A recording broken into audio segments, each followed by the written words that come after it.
What's going on, everybody? Jeff here. Welcome back to the channel. What an insanely volatile past 2 days we have seen. If you've been able to ride some of the momentum in either direction, some of these option contracts gains have been 200, 300, even 400% or more. This volatility sure does bring out the day trader in you, and it's been exciting to ride either direction. I did mention in last video, I believe that we were going to see a little bit of a bounce. Nothing goes in the same direction for so long. Yesterday, about intraday, we did get a massive bounce. I've been doing a little bit of research and a little bit of analyzing on not only what I see in the charts, but just my own hypothesis of what I see happening over the next couple months. I want to break down everything for you in this video. So let's get right into it. First off, let's take a look at just the past 2 days. Coming into Monday was very bearish, had some beautiful put contracts, saw some of this soaking around the 420 area. Flipped the switch and rode this all the way back up to about 440. Today was a little bit of the same. We had some consolidation. Volume was a little bit lower, which is to be expected with the FOMC kicking off as of today. But I want to zoom out to a little bit bigger of a picture and just share with you everything that I'm seeing in my experience in dealing with the Federal Reserve's looking back on basically history, because that's the only thing we have to go on. So first thing you notice right here, we broke through the 200 moving average and we went back up to test that and got rejected. But one thing I noticed on both yesterday and today were these big long wicks you see right here. This is a very bullish signal, especially when the candle closes on the upside. Okay, it means buyers are ready to step in and so-called buy the dip. And that is a good indication that a transition is likely to occur. I did tell everybody that inside the group today to be careful with some of your shorts. I expected volume to be low. And the biggest thing that was really kind of keeping me back from running calls all day, even though we did see a move going into close, we're getting a little bit of pullback now as I'm making this video 30 minutes before close, but that was the FOMC. And naturally, there's always a big pullback that happens before that. Volume dies. They wait for the Fed to come out and speak, and then everything resumes as normal, depending on if there are any changes to monetary policy going forward. But this is a bullish sentiment, seeing that these two long wicks. It means buyers are ready to step in. There's a lot of money on the sidelines that has been pulled from this 480 level of SPY. Also, a lot of these big institutions and funds shorted on the way down, knowing that the market is very forward thinking, meaning it is already going to price in 4 rate hikes that we know of. When they said that they were going to do 4 rate hikes this year, before the first one even happens, okay, where they're expecting that to be in March, the market is going to price it in right away. Market is always very, very forward thinking. So there's a lot of money on the sidelines. Now, I want to talk a little bit about tomorrow, okay? And I'm going to give you, this is kind of just my theory on this. Although the Fed signaled it would not raise interest rates multiple times this year, an increase is not expected this week.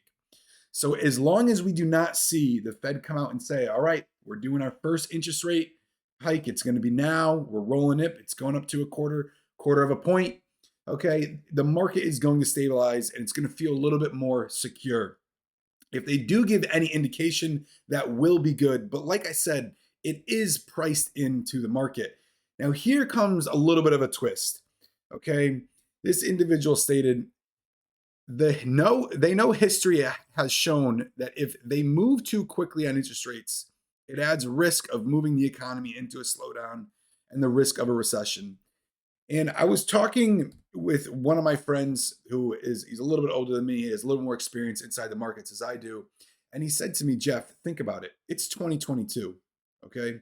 The Democrats are still in control. The last thing that they want to see happen is any type of recession, all right? And if they move too quickly, all right, raising rates to combat inflation, it's going to cause a recession. And naturally, the Fed always chooses the easiest route.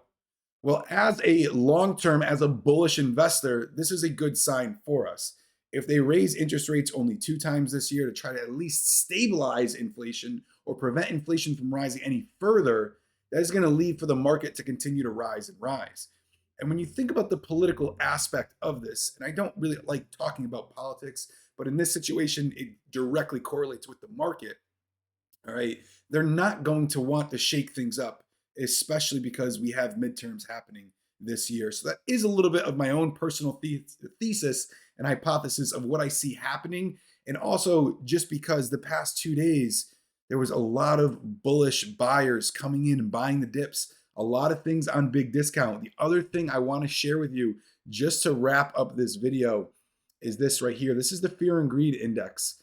Okay. And after you've seen a massive, massive drop, you're still seeing an overall, we're just in fear. We're not in extreme fear. All right. We're not at the point of panic yet, even though the SPY did break below of a few critical support levels. Okay. On the daily chart, we're still not sitting at that extreme fear yet. The other thing I want to point out to you is this right here. All right, this shows the average of the put to call ratio. All right, and this was last updated on the 21st. And it says during the last 5 trading days, volume in put options has lagged volume in call options by almost 88% as investors make bullish bets on their portfolios. So this is updated on the 21st, and you jump back over here to your charts. Okay, if you're looking at this on the 21st, we were already down at the 438 level. Okay, so going back all throughout these times, once we broke through that 50 moving average, there's been more call buying than there has been put buying. All right, and I haven't seen this updated quite as of yet. It should get updated very momentarily, but I'm going to want to see exactly where those levels stand. And they also do account for intraday levels. Okay, like everybody inside the group, I've been still calling out levels. We really haven't been playing too many other tickers other than just the SPY and the QQQ. And the reason for that is because they're very, very stable and liquid options chains. Okay. And it's giving us the volatility. A lot of times when I will play other stocks, such as like AMD or NVIDIA, which base off of how the QQQ trends, I'll play the individual stocks because they offer more range, meaning I can get a 50% gain on an option contract, or even something small like a 20 or 30% gain on an option contract a little bit easier out of the individual stock than it can the actual indice. However, the past few days, it has changed a little bit. So it'll be nice to see exactly what that comes out with. But just keep that in mind going forward. We do have the Fed speaking tomorrow. I do believe that if they give any indication that they're not raising anything right now, it's still planned on March. Okay, it will stabilize the markets because, like I said, everything should already be priced in as of now, so long as Powell does not shake anything up. I also do personally believe, and this is only based on history, he's always done a great job trying to calm down investors. Okay, and when you're looking at this chart right here and you're seeing where we went from a low of yesterday, okay, I don't have this chart properly, but if you see it at a 421 from 480, that's about a 15% drop, a 60 point, maybe less, maybe about a 12.5% drop from that intraday in a very, very short period of time. Okay, so I do think that there will be a little bit of calmingness that comes out. Now, I also do understand the opposing side, okay, because you always want to be prepared for either direction. All right, don't try to time the market. Just understand the direction that it is trending, that we are in a bad situation, that they do need to combat inflation. So that's the only thing that, like I said, I've said that from the first day, even before this year started.